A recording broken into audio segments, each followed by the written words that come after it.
Yeah, oh, yeah, oh, yeah, yeah, I ho, hey, hi, hey, yo, yeah, yeah, yeah. Yeah, oh, yeah, oh, yeah, yeah, I, oh, hey, yo, yeah, yeah, yeah. Yeah, oh, yeah, oh, yeah, yeah, I ho, hey, hey, yo, yeah, yeah, yeah.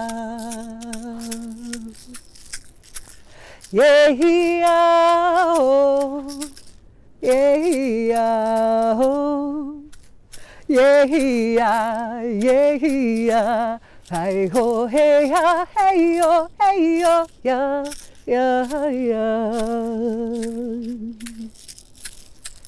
yeah, yeah, oh, yeah, oh, yeah, yeah, I ho, hey, yo, yeah, yeah.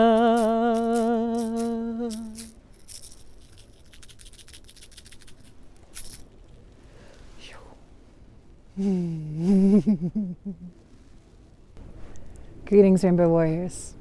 How are you? I'm in Rocky Mountain National Forest and celebrating the winter by being outside in the cold.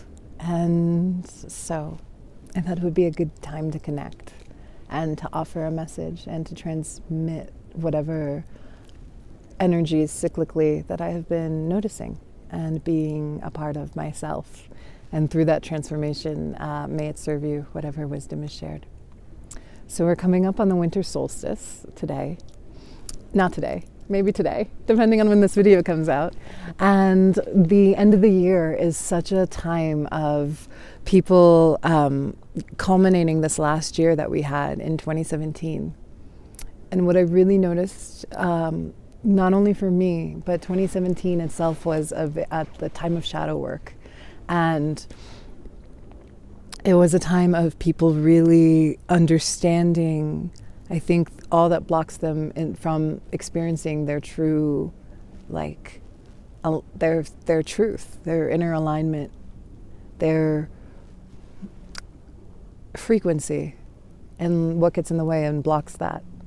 I saw a meme that was like, 2016 was the caterpillar, 2017 the cocoon, and 2018 will be the butterfly. So a lot of my ambitious New Age friends are, 2018 will be the year, etc. And what I'm seeing and noticing is, there's a great alignment happening in 2020. It's not only for the tribe, the Rainbow Warrior tribe, but it's also for America. And what we're really here to do, I feel those of us who are transmitting these energies of new age, new wave, love, light consciousness, is we are intergalactic warriors, guardians.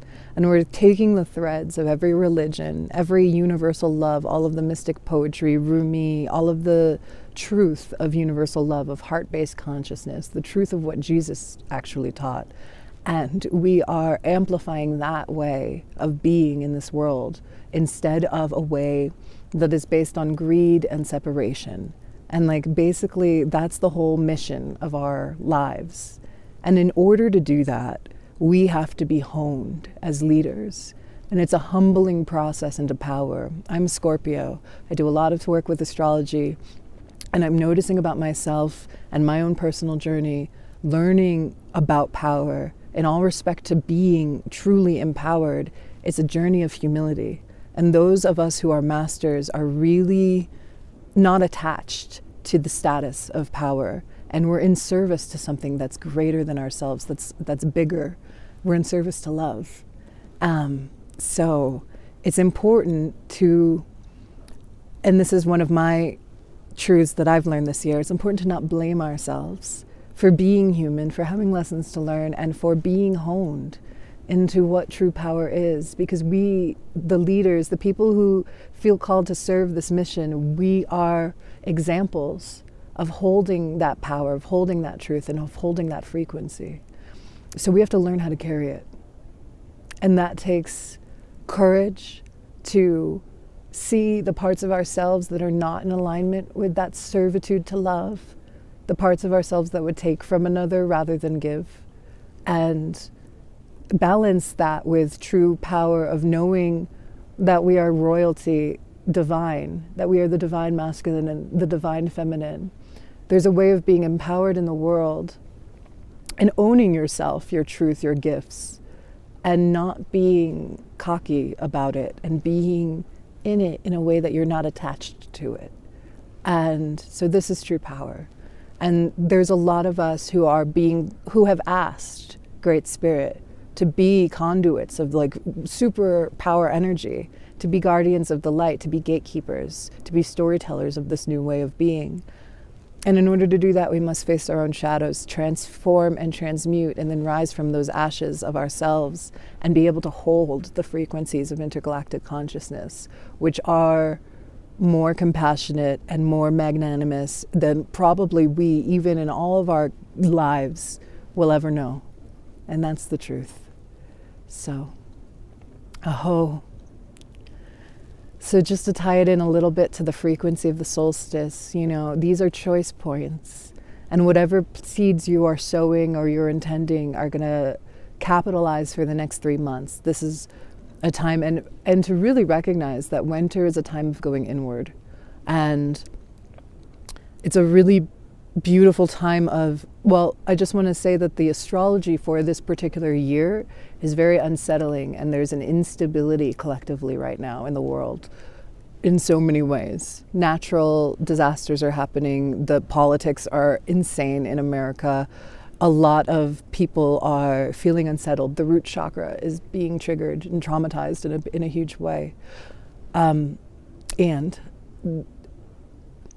not the only way, but one of the ways to be a channel of a centered, higher frequency consciousness is to disconnect a little bit from plugging in so deeply to the collective and cultivating a inward like fountain of energy that connects you to your heart and to your center and to your consciousness, and then allows that to come out and radiate out. So the little points of light that we are, the beacons of light that we are in this web of intergalactic light, of truth, of knowing, of this frequency, the work that we do on ourselves, and to ride the waves of when we're out of alignment, to know that it will pass.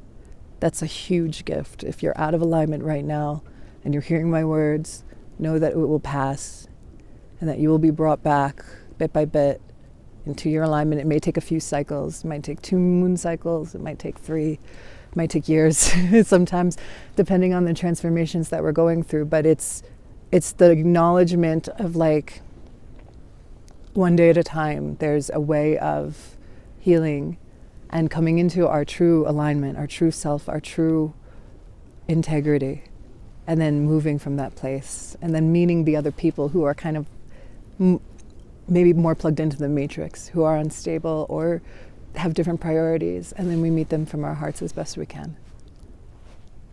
Oh. So may you have a beautiful, blessed solstice, a happy new moon for the new moon in December.